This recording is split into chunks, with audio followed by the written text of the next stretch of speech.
second most embarrassing moment.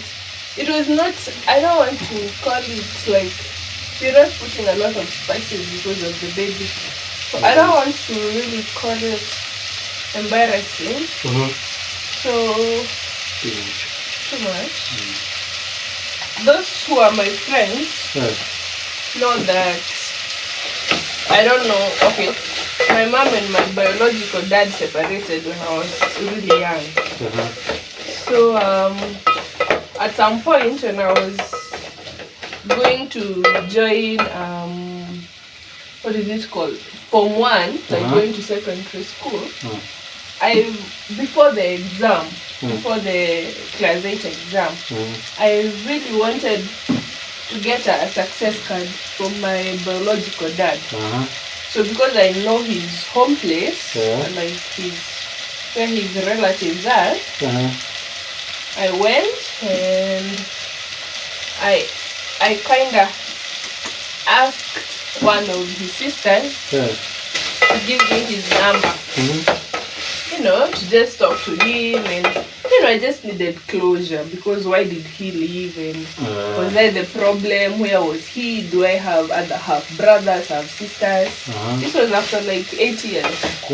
After the separation. After the separation, you know, they separated when I was like 3-4 years.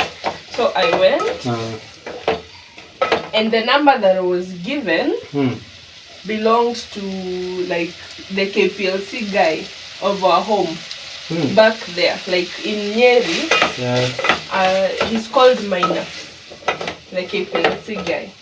So instead of giving me my dad's number, they gave you the wrong contact. They gave me the wrong contact. So I was debating with myself for a while. I didn't know, you know, I didn't know at first.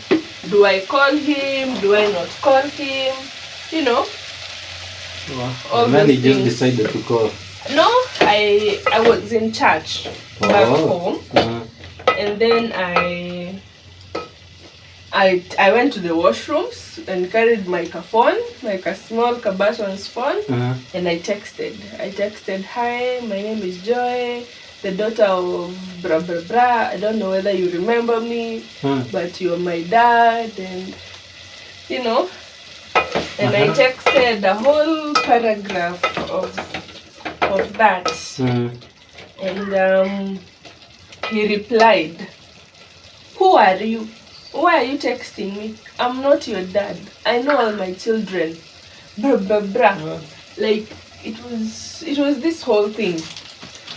And yeah, and I was like, Kwani, who are you and what do you do? And then I told one of my friends back there who had, why am I getting emotional? Who had like a smartphone to check this guy on Truecaller to check who he was, and it said Minor KPLC, and I knew immediately it's not the guy. It's not the guy. I had been lied to. That's sad. Sorry. I cried and I cried and I cried.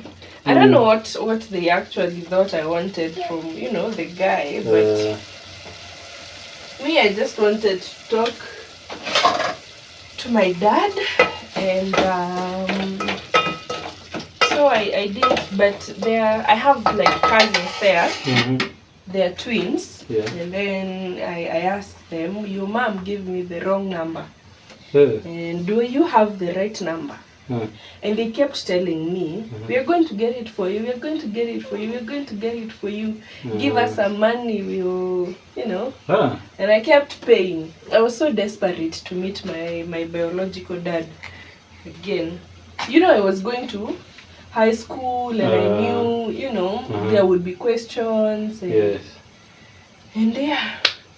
So that's how that went. And then eventually I used to see this aunt of mine, and she just used to say hi, and I didn't ever tell her or ask her, why did you give me the wrong number? And I was just a kid, remember? I was like 14 or something.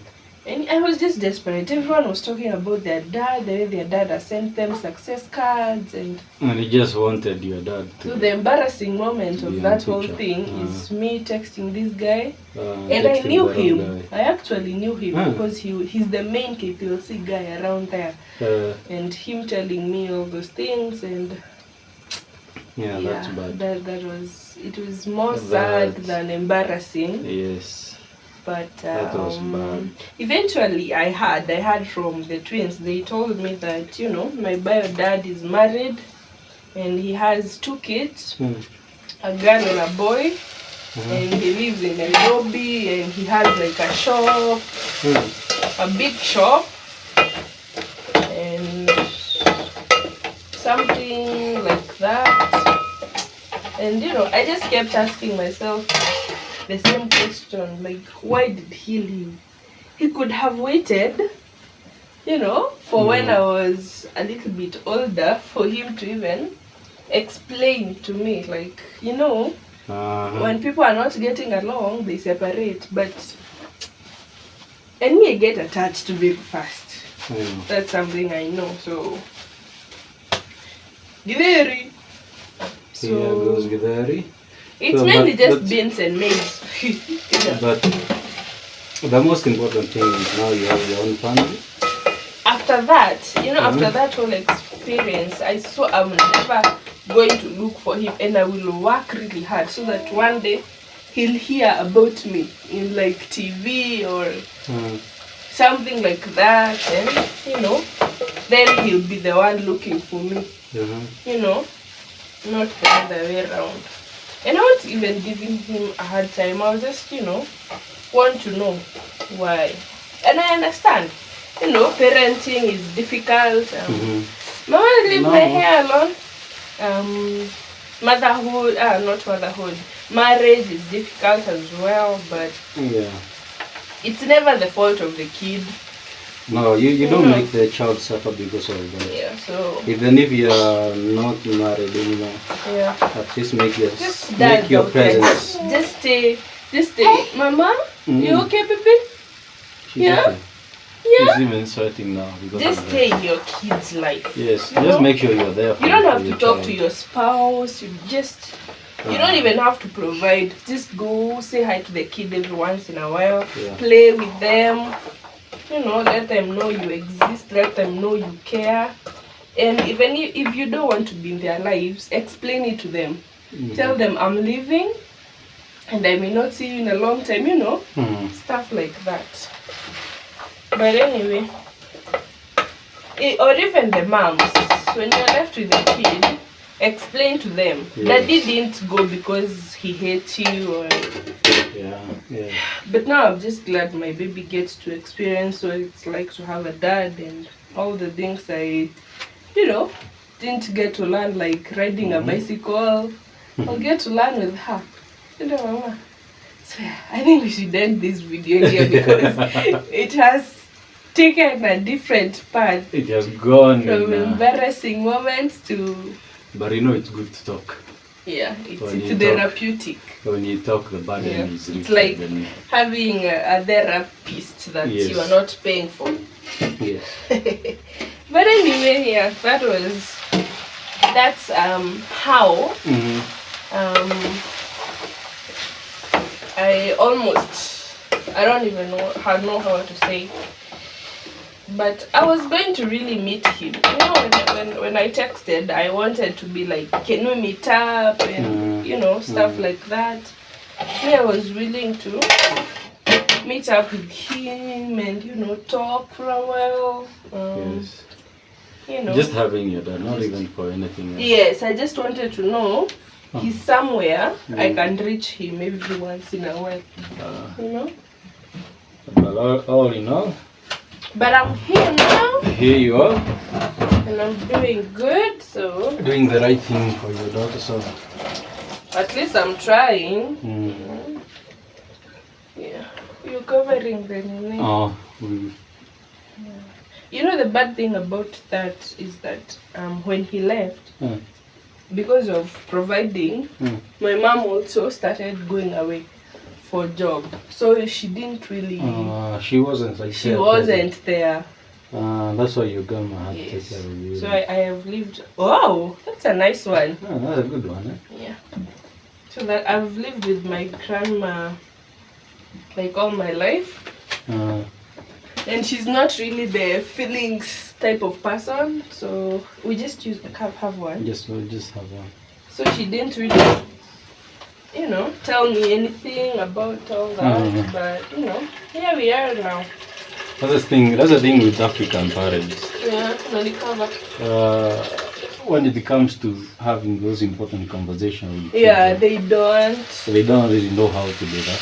I don't know whether they don't know how to or they don't. Did I tell you one day I actually asked my mom when I was like, I think 18, 19. I asked my mom, does she know where my dad went? Like, is there anything she can tell me about my bio dad? And she really brushed me off. She told me, don't ask me such questions. And that was it. That was the end of that conversation. I don't really blame her because I don't know what transpired between the two of them. But, just say something. As a parent, you have to know that one day you'll be asked such a question. You will be asked such questions. Yes. Like what transpired. Everyone will want to know. Yeah. You don't want me to remove? Every child wants to know some of these things. Yeah. So let's try to make marriage work out here. Let's try to. If marriage doesn't work out, it does not have to. But if it's possible, just try and make it work out. If not, stay in your kids' lives. They really suffer. Yeah. Anyway, bye guys. Bye. Thank you for watching. Mama, Thank say bye. Tell them bye. Say bye, Mama. Look there. Say bye. Bye. Good girl. Okay.